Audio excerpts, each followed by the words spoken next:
মই প্ৰথমে মোৰ পৰিচয় আগবঢ়াইছোঁ। মই শ্ৰী চন্দনা কাকতি, সৰুদস্য মাধ্যমিক বিদ্যালয়ৰ প্ৰথম শাখাৰ শিক্ষয়িত্ৰী। এই বিশেষ বাৰ্তা কাৰ্যসূচীত জড়িত কলিয়াবৰৰ মহকুমা প্ৰশাসন, কলিয়াবৰ শৈক্ষিক পৰিষদ আৰু প্ৰজন্ম দ্য জেনেৰেশ্যন এই তিনিও অনুষ্ঠানকে মই প্ৰথমে ধন্যবাদ জ্ঞাপন কৰিছোঁ। আজি মই নৱমমান শ্ৰেণীৰ সমাজ বিজ্ঞান বিষয়ৰ তৃতীয় খণ্ডৰ প্ৰথম অধ্যায় ভাৰতৰ ৰাজনৈতিক দল নামৰ পাঠটি আলোচনা কৰিবলৈ আহিছোঁ। ছাত্ৰ ছাত্ৰীসকলে কিতাপখন উলিয়াই ল'বা। ভাৰতৰ ৰাজনৈতিক দল। এতিয়া আমি পোনপ্ৰথমে ৰাজনৈতিক দল বুলি ক'লে প্ৰথমতে আমাৰ মনলৈ কি আহিব পাৰে? হয়তো আমাৰ মনলৈ আহিব নিৰ্বাচনৰ কথা, হয়তো মনলৈ আহিব গণতন্ত্ৰৰ কথা, হয়তো চৰকাৰৰ কথা আহিব মনলৈ। এই ৰাজনৈতিক দলটোৰ বা ৰাজনৈতিক দলৰ ভাৱধাৰাটো কেতিয়া আহিছিল, ধাৰণাটো কেতিয়া মনলৈ আহিছিল? ভাৰতবৰ্ষত আগতে ৰাজতন্ত্ৰৰ প্ৰচলন আছিল। এই ৰাজতন্ত্ৰত ৰজাই আছিল একছত্ৰী শাসক আৰু তেওঁৰ মুখ্য কথাই আছিল আইন। কিন্তু যেতিয়া ক্ৰমান্বয়ে ৰাজতন্ত্ৰ বিলোপ পাবলৈ ধৰিলে তেতিয়াই গণতন্ত্ৰৰ ধাৰণা আৱিৰ্ভাৱ হ'ল। আৰু যেতিয়াই গণতন্ত্ৰৰ ধাৰণা আৱিৰ্ভাৱ হ'ল তেতিয়া লাহে লাহে ৰাজনৈতিক দলৰো ধাৰণাটো আৱিৰ্ভাৱ হ'বলৈ ধৰিলে। খুব সহজ কথাত আমি এটা কথা আমি বুজিবলৈ যত্ন কৰিলেই হ'ল যে ৰাজনৈতিক দল আৰু গণতন্ত্ৰ এটা আনটোৰ পৰিপূৰক। অৰ্থাৎ গণতন্ত্ৰ আৰু ৰাজনৈতিক দল ইটো আৰু সিটোৰ লগত এক সমন্বিত ৰূপত থাকে। গণতন্ত্ৰ ৰাজনৈতিক দল অবিহনে অচল আৰু গণতন্ত্ৰৰ অবিহনে অচল। ৰাজনৈতিক দলো গণতন্ত্ৰৰ অবিহনে অচল হৈ পৰে। ৰাজনৈতিক দল হৈছে জনসাধাৰণ আৰু শাসকৰ মাজত এক যোগসূত্ৰ। ই জনসাধাৰণক শাসকৰ ওচৰ চপাই নিয়ে। আমি এতিয়া ৰাজনৈতিক দল বুলি ক'লে প্ৰথমতে আমাৰ দলীয় প্ৰথাৰ কথা মনলৈ আহিব। দলীয় প্ৰথাৰ কথা ক'বলৈ হ'লে আমি এই তিনিটা ব্যৱস্থাৰ কথা আমি মনলৈ আনিব লাগিব: একদলীয়, দ্বিদলীয় আৰু বহুদলীয় ব্যৱস্থা। অৰ্থাৎ পৃথিৱীৰ প্ৰতিখন ৰাষ্ট্ৰতে দলীয় ব্যৱস্থা আছে। কোনোবাখন ৰাষ্ট্ৰত একদলীয় ব্যৱস্থা আছে, কোনোবাখন ৰাষ্ট্ৰত দ্বিদলীয় ব্যৱস্থা আছে আৰু কোনোবাখন ৰাষ্ট্ৰত বহুদলীয় ব্যৱস্থা আছে।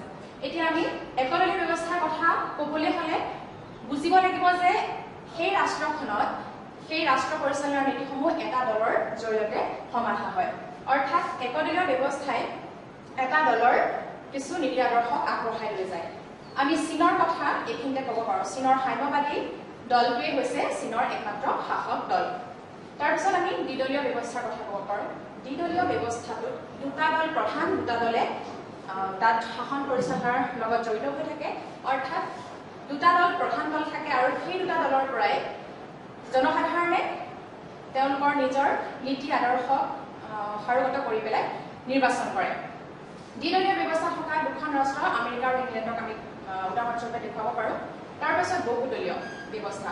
এই বহুদলীয় ব্যৱস্থা ভাৰত, পাকিস্তান, বাংলাদেশ আদি দেশৰ দৰে বহুদলীয় ব্যৱস্থা দেখা পোৱা যায়।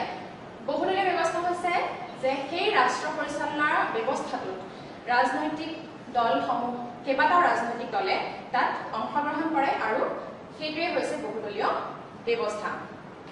এতিয়া আমি প্ৰথমতে ক'ব লাগিব যে একদলীয় শাসন ব্যৱস্থাটো আমি সম্পূৰ্ণ গণতান্ত্ৰিক ব্যৱস্থা বুলি ক'ব নোখোজো যদিও একদলীয় ব্যৱস্থা থকা ৰাষ্ট্ৰসমূহে কিন্তু তেওঁলোকক গণতান্ত্ৰিক ৰাষ্ট্ৰ হিচাপে ক'ব বিচাৰে। দ্বিদলীয় ব্যৱস্থা থকা জনসাধাৰণৰ সন্মুখত দুটা ৰাজনৈতিক দল থাকে আৰু সেই ৰাজনৈতিক দল দুটাৰ নিজা নীতি আদৰ্শ পচন্দ কৰি জনসাধাৰণে তেওঁলোকক নিৰ্বাচন কৰে। তাৰ বিপৰীতে ভাৰতবৰ্ষৰ দৰে দেশত বহুদলীয় ব্যৱস্থা প্ৰকৃত গণতান্ত্ৰিক ব্যৱস্থা বুলি ক'ব পাৰি। এটা কথা লক্ষ্য কৰা হৈছে যে বহুদলীয় ব্যৱস্থাতকৈ দ্বিদলীয় ব্যৱস্থাটোহে গণতন্ত্ৰৰ বাবে সুস্থিৰ আৰু সবল। এইখিনিতে আমি ৰাজনৈতিক দলৰ কিছু বৈশিষ্ট্যৰ কথা আলোচনা কৰিম। এই ৰাজনৈতিক দলৰ বৈশিষ্ট্যসমূহ এনেধৰণৰ। প্ৰথমটো হৈছে সংগঠন। অৰ্থাৎ ৰাজনৈতিক দল হ'বলৈ হ'লে এটা সংগঠনৰ প্ৰয়োজন। সংগঠিত ৰূপত তেওঁলোক থাকিব লাগিব। দ্বিতীয়তে আছে নীতি আদৰ্শ আৰু আঁচনি। অৰ্থাৎ প্ৰতিটো সংগঠনৰ বা প্ৰতিটো ৰাজনৈতিক সংগঠনৰ নিজা নীতি আদৰ্শ আৰু কিছুমান আঁচনি থাকিব লাগিব। তাৰ পাছত তেওঁলোকৰ চৰকাৰ গঠন বা ক্ষমতা দখলৰ বাবে তেওঁলোকৰ মনত আকাংক্ষা থাকিব লাগিব। আৰু 4 নম্বৰ হৈছে জাতীয় স্বাৰ্থৰ প্ৰতি সন্মান থাকিব লাগিব অৰ্থাৎ ৰাজনৈতিক দলটোৱে জাতীয় স্বাৰ্থৰ কাৰণে তেওঁলোকৰ সন্মান দেখুৱাব লাগিব তাৰ পাছত আমি ৰাজনৈতিক দলৰ কাৰ্য কিছুমান আলোচনা কৰিম ৰাজনৈতিক দলৰ কাৰ্য পোনপ্ৰথমে ৰাজনৈতিক দলে কি কৰে জনসাধাৰণক ৰাজনৈতিকভাৱে শিক্ষা প্ৰদান কৰাৰ ক্ষেত্ৰত কিছু ব্যৱস্থা গ্ৰহণ কৰে দ্বিতীয়তে ৰাজনৈতিক দলে জনসাধাৰণক ৰাজনৈতিকভাৱে সজাগ কৰে অৰ্থাৎ ৰাজনৈতিক বিষয়টোৰ প্ৰতি জনসাধাৰণক সজাগতা বৃদ্ধি কৰাটো তেওঁলোকৰ প্ৰধান কাম তৃতীয়তে জনমত গঠন অৰ্থাৎ জনসাধাৰণৰ মাজত ৰাজনৈতিক শিক্ষা অথবা ৰাজনৈতিকভাৱে সজাগতা বৃদ্ধিৰ জৰিয়তে কিছুমান জনমতৰ গঠন কৰাত ৰাজনৈতিক দলে সহায় কৰে চতুৰ্থতে জনমত গঠন কৰি এই জনমতক এটা সুসংগঠিত ৰূপত আগবঢ়াই নিয়াত ৰাজনৈতিক দলে গুৰুত্বপূৰ্ণ ভূমিকা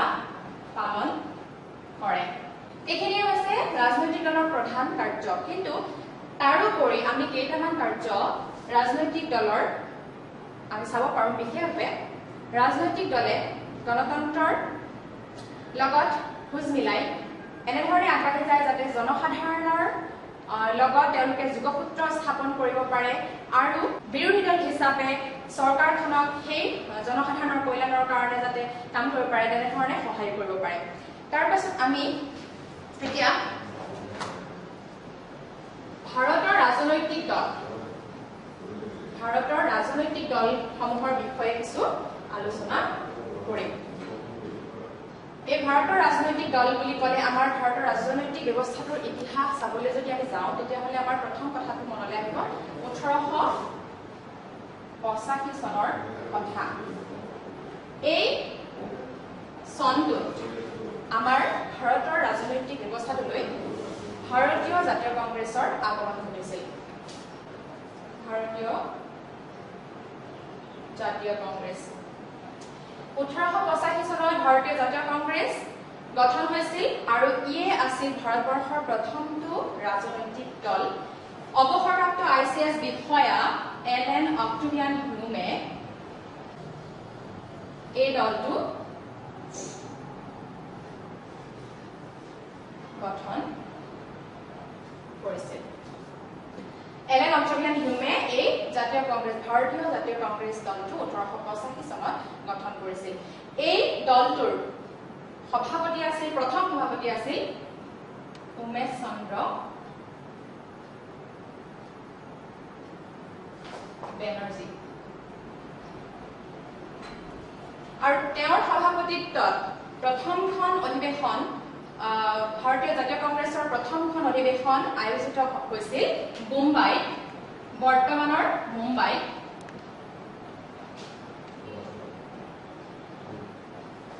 প্ৰথমখন অধিৱেশন ভাৰতীয় ৰাজনৈতিক ব্যৱস্থাটোলৈ দ্বিতীয়টো দলৰ আগমন ঘটিল আৰু সেই দ্বিতীয়টো দল আছিল মুছলিম লীগ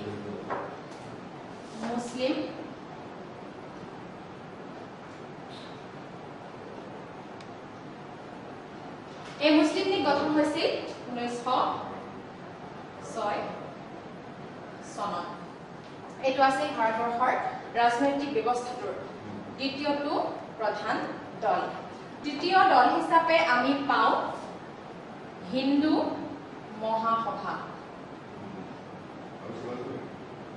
এইটো হৈছে তৃতীয়টো ৰাজনৈতিক দল তাৰ পাছত আমি স্বৰাজ পাৰ্টিৰ কথা আমি পাওঁ চতুৰ্থটো দল হিচাপে ভাৰতবৰ্ষৰ ৰাজনৈতিক ব্যৱস্থাৰ চতুৰ্থটো ৰাজনৈতিক দল হৈছে স্বৰাজ পাৰ্টি তাৰ পাছত ইয়াৰ পাছতেই ভাৰতবৰ্ষৰ ৰাজনৈতিক ব্যৱস্থাটোলৈ বাওঁপন্থী দলৰ আগমন ঘটিল বাওঁপন্থী দলটোৱে সমাজৰ কিছু পিছপৰা লোকৰ হকে কাম কৰে সেই বাওঁপন্থী দলটো হৈছে ভাৰতীয় সাম্যবাদী দল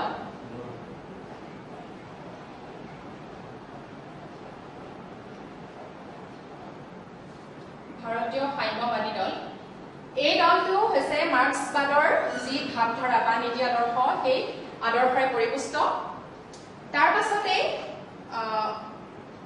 আমাৰ ভাৰতীয় ৰাজনীতিলৈ সমাজবাদী দলৰ আগমন ঘটিল সমাজবাদী দল অৰ্থাৎ আমি 1885 চনৰ পৰা আমি ক্ৰমান্বয়ে দেখা পালো যে মুছলিম লীগ হিন্দু মহাসভা স্বৰাজ পাৰ্টি ভাৰতীয় সাম্যবাদী দল সমাজবাদী দল এনেকে লাহে লাহে কিছু দলৰ উৎপত্তি আমাৰ ভাৰতীয় ৰাজনৈতিক ব্যৱস্থালৈ হৈছিল ইয়াৰ পাছত আমি দেশে স্বাধীনতা লাভ কৰাৰ পিছত সমগ্ৰ ভাৰততে ৰাজনৈতিক দলৰ আগমন ঘটিছিল বা গঠনৰ জোৱাৰ উঠিছিল যেতিয়া প্ৰথম সাধাৰণ নিৰ্বাচন হৈছিল 1952 চনত তেতিয়া 50ৰো অধিক ৰাজনৈতিক দলে সেই নিৰ্বাচনত অংশগ্ৰহণ কৰিছিল কিন্তু তাৰে 14টা ৰাজনৈতিক দলহে সৰ্বভাৰতীয় পৰ্যায়ৰ আছিল বাকিবোৰ ৰাজনৈতিক দল ৰাজ্যিক আৰু আঞ্চলিক পৰ্যায়ৰ আছিল তাৰ পাছত ক্ৰমান্বয়ে কিছু দলৰ গঠন হৈছিল আমি সেইবোৰ চমুকৈ উল্লেখ কৰিছো স্বতন্ত্ৰ দল ভাৰতীয় ক্ৰান্তি দল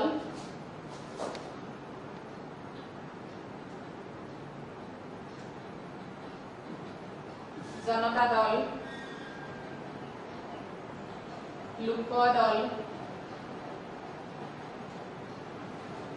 ভাৰতীয় জনতা দল ইত্যাদি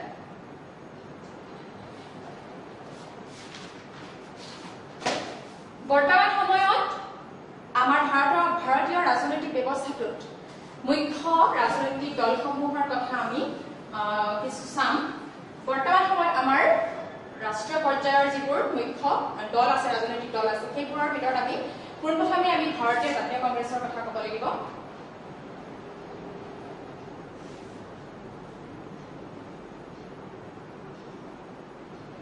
তাৰ পাছত আহিলে ভাৰতীয় জনতা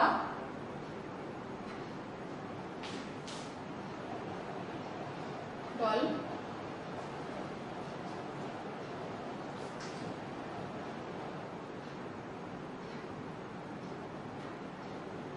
কমিউনিষ্ট পাৰ্টি ভাৰতীয় কমিউনিষ্ট পাৰ্টি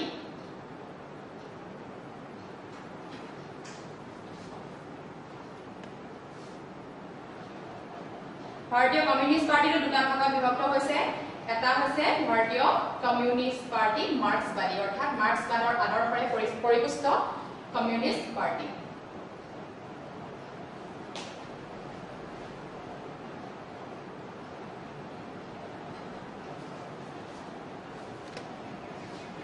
তাৰ পাছত তৃণমূল কংগ্ৰেছ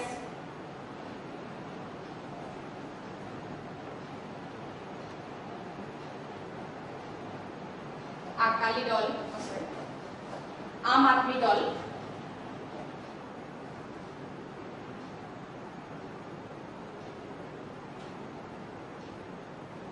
বৰ্তমান ৰাজনৈতিক ব্যৱস্থাটোত আমি এই দলসমূহৰ পয়োভৰ দেখা পাওঁ ইয়াৰ পিছতে আমি ভাৰতীয় ৰাজনৈতিক ব্যৱস্থাটোত আঞ্চলিক দলৰ যি গুৰুত্ব সেই গুৰুত্ব সম্পৰ্কে কিছু আলোচনা কৰিম আঞ্চলিক ৰাজনৈতিক দলৰ প্ৰাসংগিকতা আঞ্চলিক ৰাজনৈতিক দলৰ প্ৰাসংগিকতা ভাৰতীয় ৰাজনৈতিক ব্যৱস্থাটোত প্ৰথমতে আঞ্চলিক দলৰ ভাৱধাৰা অহা নাছিল যেতিয়া 20 শতিকাৰ 60 দশকত প্ৰথমটো আঞ্চলিক দলৰ জন্ম হয় সেই আঞ্চলিক দলটোৰ নাম আছিল দ্ৰাবিড় মুনেত্ৰ কাজাগম এই আঞ্চলিক দলটো আছিলে তামিলনাডু এইটোৱে প্ৰথম ভাৰতীয় ৰাজনৈতিক ব্যৱস্থাৰ তামিলনাডু এইটোৱে হৈছে ভাৰতৰ ৰাজনৈতিক ব্যৱস্থাটোৰ প্ৰথম আঞ্চলিক দল এইটো হৈছিলে 60 দশকত এই আঞ্চলিক দলটো জন্ম হৈছিল তাৰ পাছত 80 দশকত খুব বেছি পৰিমাণৰ আঞ্চলিক দলৰ জন্ম হয় আৰু সেই কাৰণে সেই 80 দশকটোত বিংশ শতিকাৰ ৮০ দশকটোক আঞ্চলিক দলৰ সোণালী দশক বুলি কোৱা হয়। এইখিনিতে আমি আঞ্চলিক ৰাজনৈতিক দলৰ জন্মৰ যি কাৰণ সেইখিনি আমি অলপ চাবলৈ যত্ন কৰিম। আঞ্চলিক ৰাজনৈতিক দল কিয় গঠন হৈছিল, অৰ্থাৎ জন্মৰ কাৰণ। আমি জানো যে ভাৰতবৰ্ষত বিভিন্ন ধৰ্ম, ভাষা, জাতি, জনগোষ্ঠীৰ লোকে বসবাস কৰে। এই বিভিন্ন ভাষা ধৰ্মৰ লোকৰ বাবে হয়তো সৰ্বভাৰতীয় পৰ্যায়ত বা সৰ্বভাৰতীয় পৰ্যায়ৰ যি ৰাজনৈতিক দল আছে তেওঁলোকে হয়তো সমান দৃষ্টিৰে সকলোকে চাব নোৱাৰে। সেইবাবে আঞ্চলিকতাবাদৰ ভাৱটো বিশেষ বিশেষ অঞ্চলত আহিছিল। ইয়াৰ জন্মৰ প্ৰথম কাৰণ দিব পাৰো সৰ্বভাৰতীয় দলৰ বৈষম্যমূলক নীতি, অৰ্থাৎ সৰ্বভাৰতীয় পৰ্যায়ৰ যি বৈষম্যমূলক পৰ্যায়ৰ যি ৰাজনৈতিক দল আছে সেই ৰাজনৈতিক দলসমূহৰ বৈষম্যমূলক নীতিৰ পৰিপ্ৰেক্ষিতত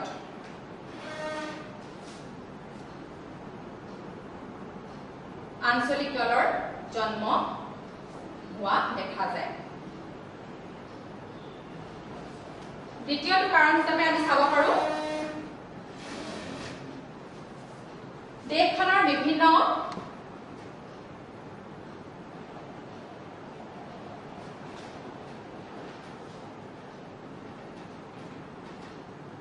ভাষিক আৰু ধৰ্মীয়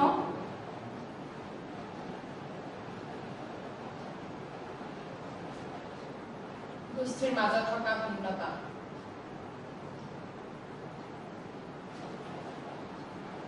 তৃতীয়তে আমি চাব পাৰো সংখ্যালঘুসকলৰ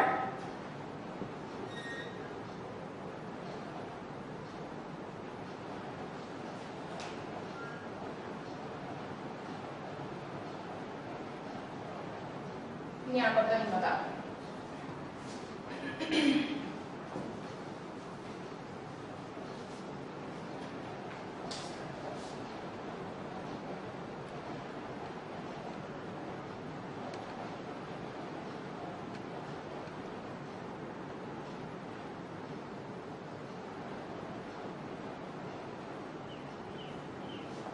চতুৰ্থতে আমি ক'ব পাৰো কেন্দ্ৰীয় চৰকাৰৰ অৱহেলাৰ মনোভাৱ আৰু সকলো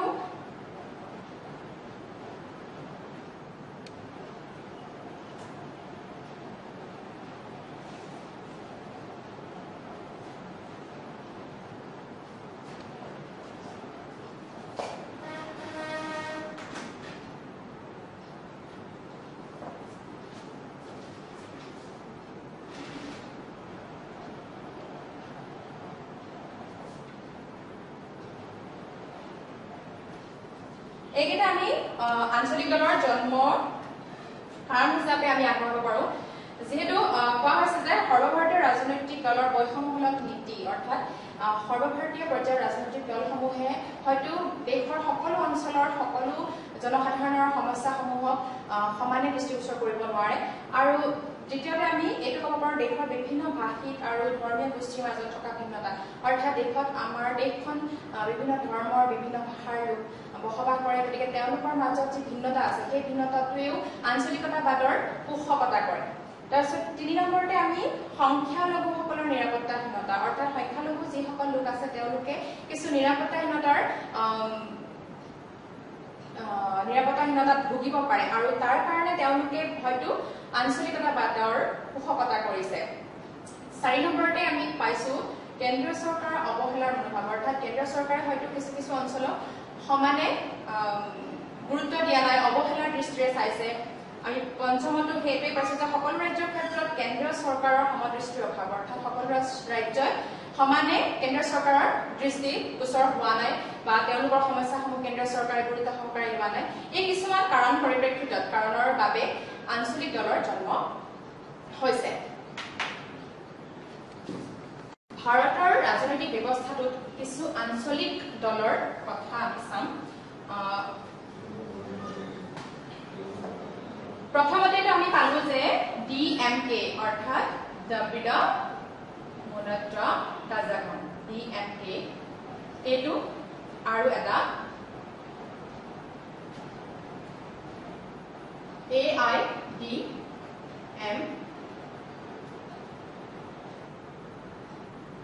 এইটো হৈছে তামিলনাডুৰ এটা তামিলনাডুৰ আঞ্চলিক দল তাৰ পিছত পঞ্জাবৰ আকালি দল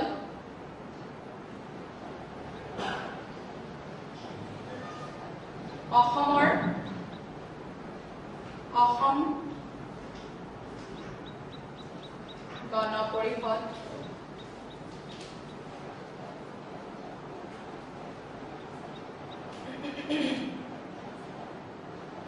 অন্ধ্ৰ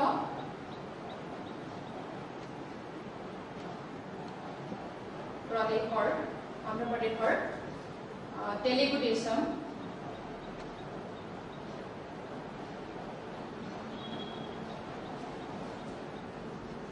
জম্মু কাশ্মীৰৰ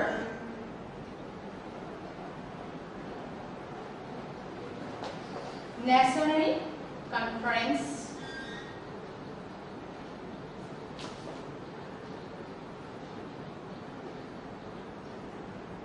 ইত্যাদি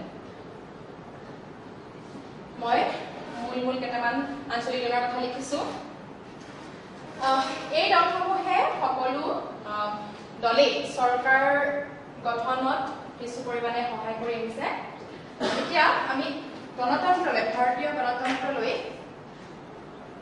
আঞ্চলিক দলৰ অৱদান বা ভূমিকা কেনেকুৱা ধৰণৰ সেই বিষয়ে চাম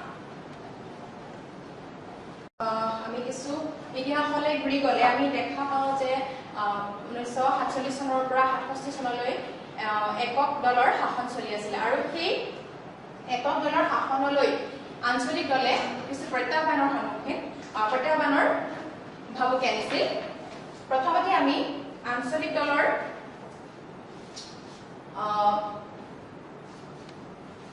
ভূমিকা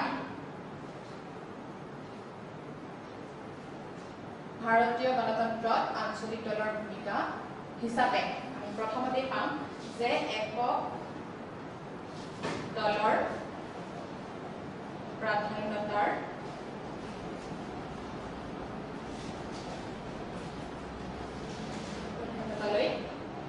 প্ৰত্যাহ্বান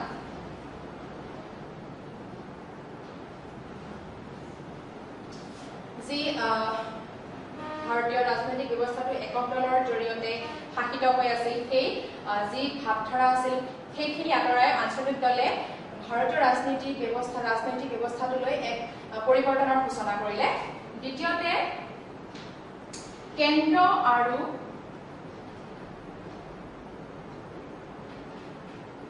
ৰাজ্যৰ মাজৰ যি সম্পৰ্ক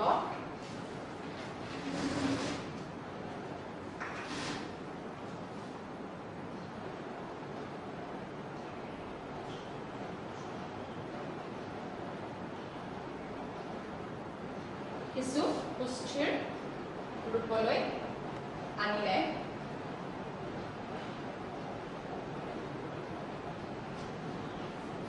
অৰ্থাৎ কেন্দ্ৰীয় চৰকাৰ আৰু ৰাজ্যিক চৰকাৰ বা ৰাজ্যৰ যি শাসন ব্যৱস্থা সেই দুয়োটাৰ লগত সম্পৰ্ক সুস্থিৰ কৰিবৰ কাৰণে আঞ্চলিক দলে বিশেষভাৱে ভূমিকা পালন কৰিছে আমি তৃতীয়টো ভূমিকা হিচাপে আমি ক'ব পাৰো আঞ্চলিক দলৰ জন্মই তৃণমূল পৰ্যায়ৰ জনগণৰ অংশগ্ৰহণ দৃঢ় কৰিছিল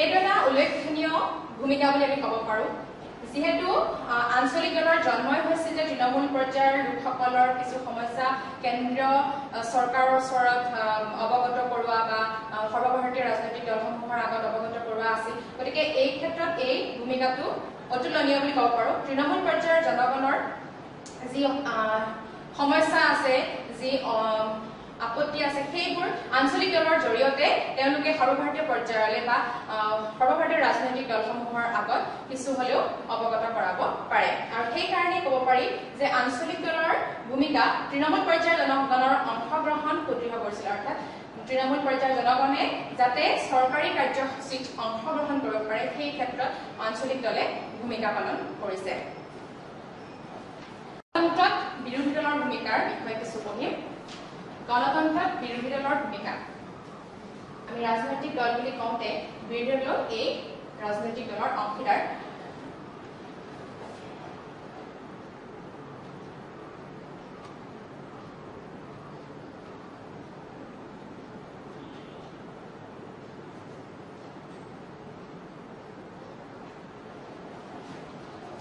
প্ৰকৃততে বিৰোধী দলৰ ভূমিকা বিষয়ে আমি পঢ়াৰ আগতে আমি কিছু জানি লওঁ যে বিৰোধী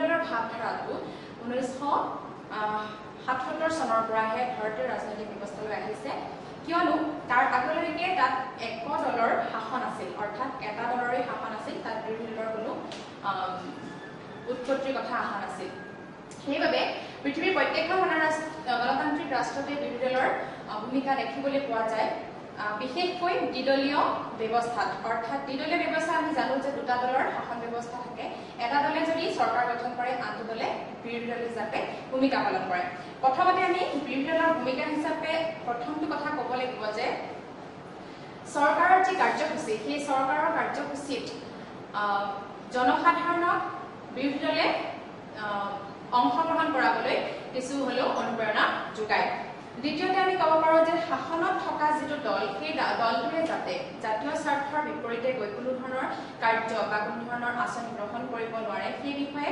বিৰোধী দলে বিশেষভাৱে ভূমিকা পালন কৰে তাৰোপৰি জনসাধাৰণৰ হিতাৰ্থে কাম কৰিবলৈ চৰকাৰক কিছু পৰামৰ্শও প্ৰদান কৰিব পাৰে বিৰোধী দলে জনসাধাৰণৰ হকে কিছু কাম কৰিবলৈ চৰকাৰক পৰামৰ্শ প্ৰদান কৰিব পাৰে তাৰপাছত আমি পাইছো যে প্ৰয়োজন সাপেক্ষে বিৰোধী দলে বিকল্প চৰকাৰ গঠন কৰাৰ বাবেও সাজু থাকিব লাগে আৰু এটা কথা আমি ক'ব পাৰোঁ যে জনগণক ৰাজনৈতিক শিক্ষাৰে শিক্ষিত কৰাত বিৰোধী দলৰ ভূমিকাও অতুলনীয় আনহাতে আমি এটা কথা চাব পাৰোঁ যে চৰকাৰে যাতে কোনো ধৰণৰ স্বেচ্ছাচাৰী শাসন নচলায় বা স্বেচ্ছাচাৰী শাসনৰ জৰিয়তে জনসাধাৰণক অতিষ্ঠ নকৰে সেইখিনি ক্ষেত্ৰতো বিৰোধী দলে বিশেষভাৱে ভূমিকা পালন কৰা দেখা পোৱা যায় এই বিৰোধী দলৰ ভূমিকাৰ ক্ষেত্ৰত আমি ইমানখিনি আমি জানিছো এতিয়া আমি মৰ্চা চৰকাৰৰ বিষয়ে কিছু কথা জানিম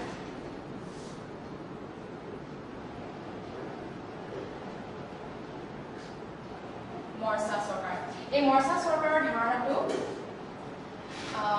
এনেকুৱা ধৰণৰ যে কোনো দলে কোনো নিৰ্বাচনত কোনো ৰাজনৈতিক দলে একক সংখ্যাগৰিষ্ঠতা নাপালে বা একক সংখ্যাগৰিষ্ঠতা লাভ কৰিবলৈ সক্ষম নহলে তেতিয়া মৰ্চা চৰকাৰ গঠন কৰিবলগীয়া হয় অৰ্থাৎ কেইবাটাও দল একেলগে হৈ তেওঁলোকে মৰ্চা চৰকাৰ গঠন কৰিবলগীয়া হয় এই দলসমূহৰ ভিন্ন মতাদৰ্শ থাকে ভিন্ন আদৰ্শ থাকে কিন্তু তেওঁলোকে এখন সুস্থিৰ বা সবল চৰকাৰ গঠন কৰাৰ ক্ষেত্ৰত এখন মৰ্চা চৰকাৰ গঠন কৰি তেওঁলোকে চৰকাৰ ব্যৱস্থাটো আগবঢ়াই লৈ যায় আৰু গণতান্ত্ৰিক ব্যৱস্থাটো সবল কৰাত সহায় কৰে এই মৰ্চা চৰকাৰ গঠন হোৱাৰ বা জন্ম হোৱাৰ কাৰণ কি প্ৰথম কাৰণটো হৈছে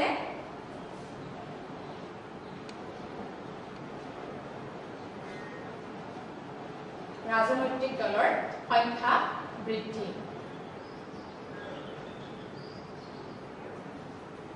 আমি প্ৰমাণে দেখিবলৈ পাইছো যে ভাৰতবৰ্ষৰ ৰাজনৈতিক ব্যৱস্থাটোলৈ বিভিন্ন ৰাজনৈতিক দলৰ অংশগ্ৰহণ ঘটিছে সেইবাবে যেতিয়া ৰাজনৈতিক দলসমূহৰ সংখ্যা বৃদ্ধি হৈ গৈ আছে তেতিয়া এনেকুৱা হৈছে যে কোনো এটা দলে নিৰ্দিষ্টকৈ সংখ্যাগৰিষ্ঠতা লাভ কৰাটো সম্ভৱপৰ নহবও পাৰে গতিকে সেই সমস্যাটোৰ পৰা দূৰত থাকিবলৈ বা সেই সমস্যাটো সমাধান হিচাপে প্ৰথমেই আমি মৰ্চা চৰকাৰৰ কথা চিন্তা কৰিব পাৰোঁ গতিকে প্ৰথম কাৰণটো হৈছে ৰাজনৈতিক দলৰ সংখ্যা বৃদ্ধি দ্বিতীয়টো কাৰণ হৈছে একক ৰাজনৈতিক দলৰ প্ৰাধান্য হ্ৰাস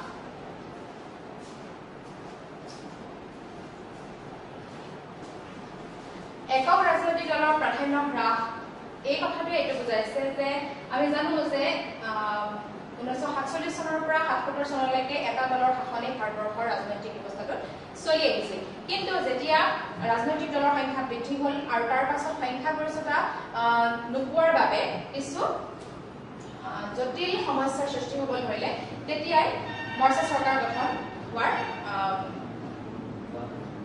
কথা আহিল একক ৰাজনৈতিক দলৰ প্ৰাধান্য হ্ৰাস হোৱাৰ কাৰণে বা একক ৰাজনৈতিক দলৰ প্ৰাধান্যতা হ্ৰাস হোৱাৰ কাৰণে মৰ্চা চৰকাৰ গঠন হোৱা দেখা যায় তৃতীয়টো কাৰণ হৈছে যে এটা নিৰ্বাচন অনুষ্ঠিত কৰাৰ পাছত সেই নিৰ্বাচনত কোনো দলে সংখ্যাগৰিষ্ঠতা লাভ নকৰে কিন্তু আকৌ পুনৰ যদি এটা নিৰ্বাচন পাতিবলগীয়া হয় তেতিয়াহ'লে বহু কোটি কোটি টকা খৰচ হোৱা দেখা যায় গতিকে সেই ধনৰ অপচয় নহ'বৰ কাৰণে মৰ্চাৰ চৰকাৰ গঠন কৰা দেখা যায় নিৰ্বাচনত হোৱা কোটি কোটি টকাৰ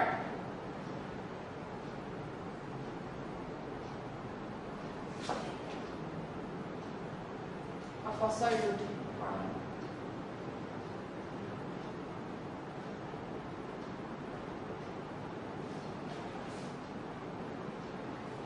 চাৰি নম্বৰ কাৰণটো হৈছে যে চৰকাৰৰ আঞ্চলিক প্ৰতিনিধিত্বৰ বিষয়টোৱেও মৰ্চা চৰকাৰ গঠনত কিছু গুৰুত্ব পাইছে আঞ্চলিক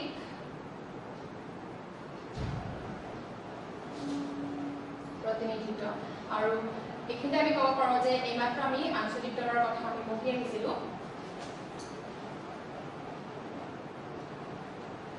আঞ্চলিক দলে সৰ্বভাৰতীয় পৰ্যায়ৰ ৰাজনৈতিক ব্যৱস্থাটোত অংশগ্ৰহণ কৰাৰ কাৰণে এই মৰ্চা চৰকাৰ সুবিধাজনক অৰ্থাৎ মৰ্চা চৰকাৰ থাকিলে আঞ্চলিক দলসমূহেও সেই চৰকাৰত অংশগ্ৰহণ কৰি জনসাধাৰণৰ কাৰণে কিছু কাম কৰি যাব পাৰে মৰ্চা চৰকাৰৰ ধাৰণাটো আমি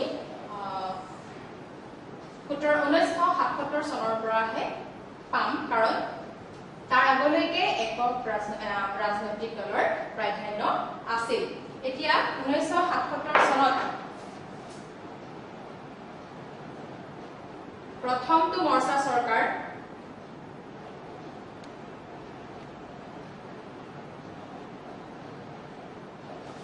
গঠন হৈছিল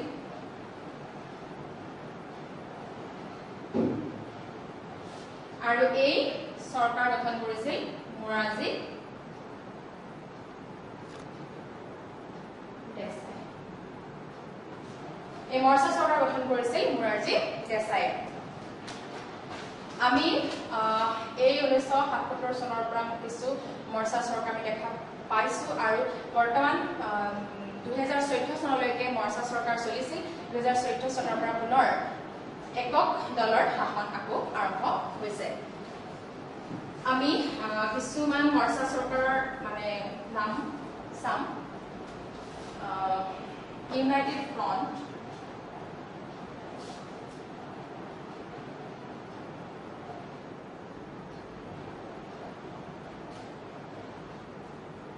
তাৰপিছত UPA অৰ্থাৎ সংযুক্ত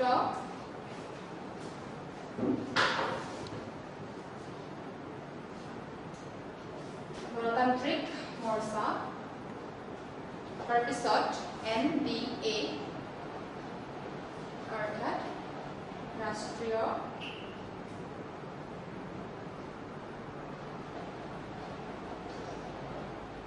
গণতান্ত্ৰিক মৰ্চা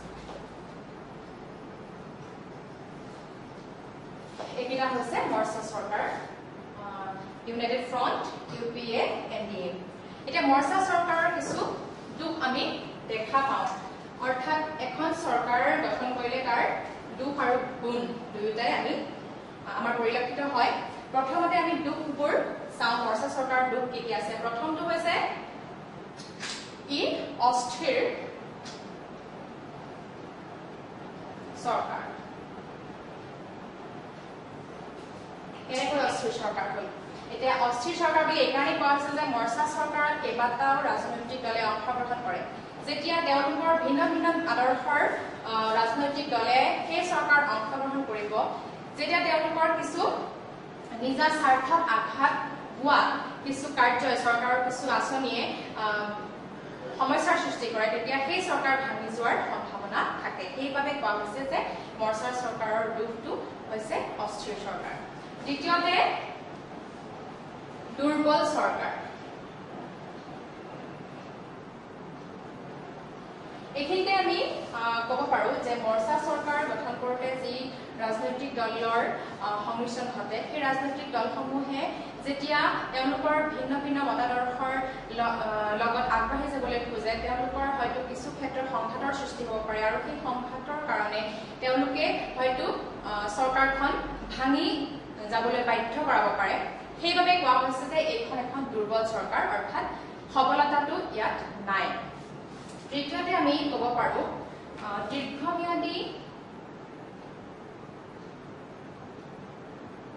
আঁচনি গ্ৰহণত জটিলতা। মৰ্চা চৰকাৰৰ গুণ। মৰ্চা চৰকাৰৰ গুণ হিচাপে আমি প্ৰথমতেই পৰিস্থিতি আৰু সময় সাপেক্ষ।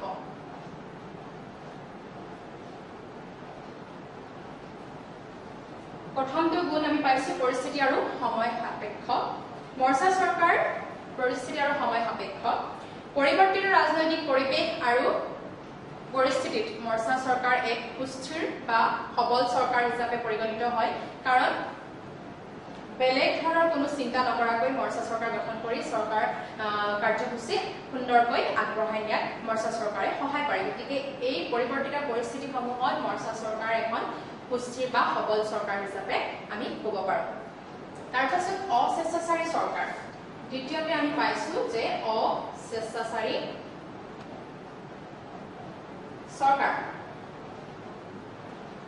ইয়াত স্বেচ্ছাচাৰী চৰকাৰ এইকাৰণেই নহয় যে মৰ্চা চৰকাৰত বহুকেইটা দলৰ সংমিশ্ৰণ ঘটে আৰু সকলো দলৰ যি আশা-আকাংক্ষা সেইবোৰ পূৰণৰ কাৰণে সকলোৱে সমানে ইয়াত অংশীদাৰ হয় আৰু সেইকাৰণে কোনো দলে নিজা স্বেচ্ছাচাৰী শাসন দেখুৱাব নোৱাৰে। সেইকাৰণে কোৱা হৈছে যে এই মৰ্চা চৰকাৰ হৈছে অস্বেচ্ছাচাৰী চৰকাৰ।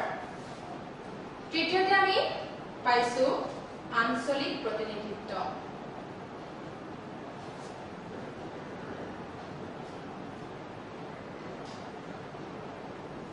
এই আঞ্চলিক প্ৰতিনিধিত্ব মৰ্চা চৰকাৰৰ জৰিয়তে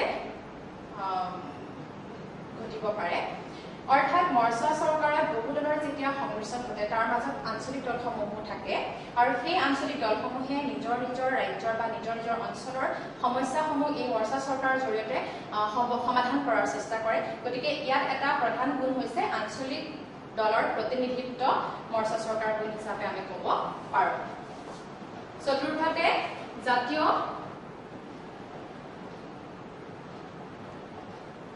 ঐক্য আৰু সংহতি ৰক্ষা। মৰ্চা চৰকাৰে জাতীয় ঐক্য সংহতি ৰক্ষা কৰাত সহায় কৰে। আমি জানো যে মৰ্চা চৰকাৰে বিভিন্ন ৰাজনৈতিক দলক এখন মজিয়ালৈ অনাৰ ফলত, বিভিন্ন ৰাজনৈতিক দলক একগোট কৰাৰ ফলত দলবিলাকে নিজা নীতি আদৰ্শত কঠোৰভাৱে লাগি নাথাকি বুজাবুজিৰে কাম কৰে। ফলত জাতীয় ঐক্য সংহতি বৃদ্ধি হয়। অৰ্থাৎ সকলো দলে যেতিয়া একগোট হৈ তেওঁলোকৰ নিজা নিজা কিছু স্বাৰ্থ পৰিহাৰ কৰি বিনা স্বাৰ্থে যেতিয়া চৰকাৰখনৰ হকে কাম কৰে তেতিয়াই জাতীয় ঐক্য আৰু সংহতিৰ স্থাপন হয়। তাৰপাছত আমি ৫ নম্বৰতে আমি পাইছো যে ৰাজহুৱা ধনৰ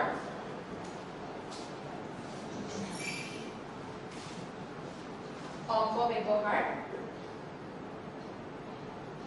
হ্ৰাস। ৰাজহুৱা ধনৰ অপব্যৱহাৰ হ্ৰাস এটা নিৰ্বাচন অনুষ্ঠিত হৈ যোৱাৰ পিছত চৰকাৰ গঠনত কিছু জটিলতা আহিলে দেশে আকৌ এটা নিৰ্বাচনৰ সন্মুখীন হ'ব লগা হয়। কিন্তু মৰ্চা চৰকাৰ গঠন কৰি সেই জটিলতা হ্ৰাস কৰিব পৰা যায়। মৰমৰ ছাত্ৰ ছাত্ৰীসকল, এই পাঠটোৰ বিষয়ত তোমালোকৰ যদি কিবা সুধিব লগা থাকে তেতিয়াহ'লে তোমালোকে সুধিব পাৰা।